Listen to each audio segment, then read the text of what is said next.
లక్ష్యంగా పాకిస్తాన్, టర్కీ మరింత దగ్గరవుతున్నాయా? భారీ వాణిజ్య ఒప్పందం పేరుతో నెక్స్ట్ లెవెల్ డిఫెన్స్ డీల్స్ చేసుకుంటున్నాయా? $5 బిలియన్ వాణిజ్య ఒప్పందం కేవలం పైకి కనిపించే ముసుగు మాత్రమేనా? ఈ డీల్ వెనుక అసలు లక్ష్యం భారతేనా? అవుననే అంటున్నాయి అంతర్జాతీయ నివేదికలు. ప్రస్తుతం కేవలం $1.3 బిలియన్ ఉన్న వాణిజ్య ఒప్పందాన్ని ఏకంగా $5 బిలియన్ చేర్చాలి అనుకోవడం వెనుక భారత్ను లక్ష్యంగా చేసుకునే ప్లాన్ ఉంది అన్న అనుమానాలు బలపడుతున్నాయి. ఇంతకు భారత్ లక్ష్యంగా పాక్, టర్కీ అసలేం ప్లాన్ చేస్తున్నాయి? వాణిజ్య ఒప్పందం పెంపు పేరుతో మిలిటరీ సహకారానికి సిద్ధమవుతున్నాయా? టాప్ స్టోరీలో చూద్దాం.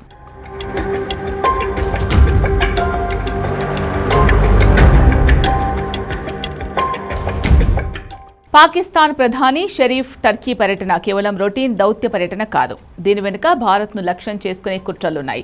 అందుకు ఆ దేశాల మధ్య జరిగిన ఒప్పందాలే ఒక ఉదాహరణ. ప్రస్తుతం ఇరు దేశాల మధ్య ప్రస్తుతం ఉన్న $1.3 బిలియన్ వాణిజ్యాన్ని ఏకంగా $5 బిలియన్ పెంచాలి అన్న నిర్ణయం తీసుకున్నారు. ఈ పెంపు వెనుక అసలు టార్గెట్ రక్షణ రంగమే. ఇరు దేశాల చర్చల అనంతరం ఎర్డోగాన్ చేసిన వ్యాఖ్యలు తీవ్ర చర్చకు దారితీశాయి. మా ఆర్థిక బంధానికి సైనిక, సాంకేతిక సహకారమే పునాది అని ఆయన ప్రకటించారు. టర్కీ దగ్గర సూసైడ్ డ్రోన్ టెక్నాలజీ ఉంది. టర్కీకి చెందిన బైరక్టార్ డ్రోన్లు యుక్రెయిన్ యుద్ధంలో ఉపయోగిస్తున్నారు. ఇప్పుడు ఈ కిల్లర్ డ్రోన్ల సాంకేతికతను పాకిస్తాన్కు ధారాదత్తం చేసేందుకు ఈ ఒప్పందం ద్వారా రహస్య రోడ్ మ్యాప్ సిద్ధమైందని రక్షణ నిపుణులు విశ్లేషిస్తున్నారు. ఈ డీల్ అంతటితో ఆగడం లేదు. కరాచీలో ఒక ప్రత్యేక డిఫెన్స్ ఎకనామిక్ జోన్ ఏర్పాటుకు ప్రణాళికలు జరుగుతున్నాయి. అంటే టర్కీ సాంకేతికతతో పాకిస్తాన్ గడ్డపైనే క్షిపణులు, నౌకలు, డ్రోన్లను ఉమ్మడిగా తయారు చేస్తారు. దీనివల్ల పాకిస్తాన్ సైన్యానికి అత్యాధునిక ఆయుధాలు అతి తక్కువ ధరకే నేరుగా అందుబాటులోకి వస్తాయి. భారత అంతర్గత విషయాల్లో వేలు పెట్టడం టర్కీకి ఒక అలవాటుగా మారింది. 2019లో భారత్ ఆర్టికల్ 370ని రద్దు చేసినప్పటి నుంచి ఐక్యరాజ్య సమితి వేదికపై పాకిస్తాన్ కంటే ఎక్కువగా మొరుగుతోంది టర్కీనే. ముస్లిం ప్రపంచానికి తానే సరికొత్త ఖలీఫా కావాలనే ఎర్డోగాన్ పిచ్చితో కశ్మీర్ అంశాన్ని అంతర్జాతీయంగా వివాదాస్పదం చేసేందుకు పాకిస్తాన్కు వెన్నుదన్నుగా నడుస్తున్నారు. ఆర్గనైజేషన్ ఆఫ్ ఇస్లామిక్ కోఆపరేషన్ వేదికపై సౌదీ అరేబియా, యుఏఈ లాంటి దేశాలు భారత్తో సత్సంబంధాల కోసం కాశ్మీర్ విషయంలో మౌనంగా ఉంటుంటే టర్కీ మాత్రం పాకిస్తాన్తో కలిసి భారత్కు వ్యతిరేకంగా తీర్మానాలు చేయిస్తోంది. పాకిస్తాన్ ఎజెండాను తన భుజాలపై వేసుకొని గ్లోబల్ లాబింగ్ చేస్తోంది టర్కీ. ఇది కేవలం మాటలకే పరిమితం కాలేదు.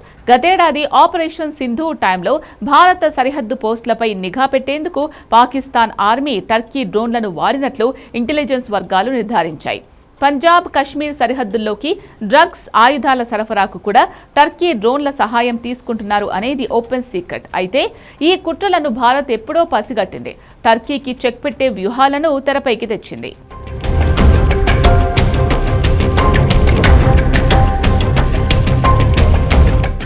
టర్కీ, పాక్ కూటమికి కౌంటర్గా ఢిల్లీ నెక్స్ట్ యాక్షన్ షురూ చేసింది.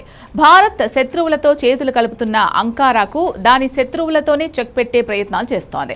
అందులో భాగంగానే టర్కీ శత్రుదేశం గ్రీస్తో భారత్ ఊహించని రీతిలో రక్షణ సంబంధాలు బలోపేతం చేసుకుంది. టర్కీ ఆధిపత్యాన్ని సవాల్ చేస్తూ మెడిటరేనియన్ సముద్రంలో భారత నావికాదళం, గ్రీస్ దళాలతో కలిసి భారీ యుద్ధ విన్యాసాలు నిర్వహించింది. టర్కీ కంటికి నలుసులా మారిన గ్రీస్కు భారత్ రక్షణ కవచంలా మారుతోంది. శత్రువుకు శత్రువు మిత్రుడు అనే సూత్రంతో టర్కీ సరిహద్దుల్లోనే భారత్ తన జెండాను పాతేసింది. గ్రీస్ మాత్రమే కాదు, టర్కీ ఆక్రమించుకున్న సైప్రస్తో కూడా భారత్ చేతులు కలిపింది. అంతర్జాతీయ వేదికలపై సైప్రస్ సార్వభౌమాధికారానికి భారత్ పూర్తి మద్దతు ప్రకటించింది. టర్కీ ఎప్పుడైనా కశ్మీర్ ప్రస్తావన తెస్తే భారత్ వెంటనే సైప్రస్ అంశాన్ని లేవనెత్తి టర్కీ నోరు మూయిస్తోంది. ఈ వ్యూహంలో అత్యంత కీలకమైన ఘట్టం ఆర్మేనియా. టర్కీ, పాకిస్తాన్ కలిసి అజర్బైజాన్కు మద్దతు ఇస్తూ ఆర్మేనియాపై దాడులు చేయించాయి. అక్కడ టర్కీ డ్రోన్లు ఆర్మేనియా సైన్యాన్ని తీవ్రంగా దెబ్బతీశాయి.